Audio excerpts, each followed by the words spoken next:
अस्सलाम वालेकुम सामीन। 15 ज़िलहिज्जा है, 15 ही जुलाई है। सोशल इंडिया न्यूज़ में आपका खैर मकदम है। ख़बर का उन्वान है, पार्लियामेंट के अहाते में अब कोई धरना नहीं दिया जाएगा, न कोई मुजाहरा होगा।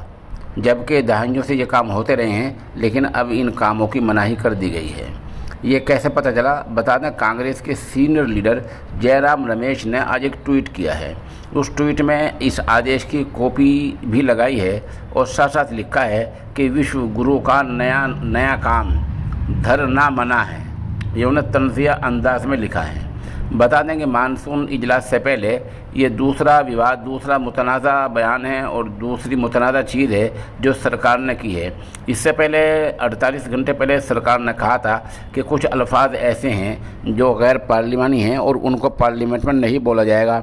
जैसे किसी को जुमलेबाज कहना और किसी को जो है वो तानाशाह कहना, जयचंद कहना और इस तरह खून से खेती, ऐसे अल्फाज को मना कर दिया गया था।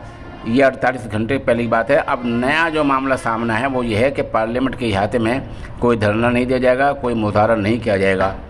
अपोजिशन लीडरों ने इसकी सख्त अल्फाज में मजम्मत की है क्योंकि ये भी तानाशाही का एक तरीक़ा है।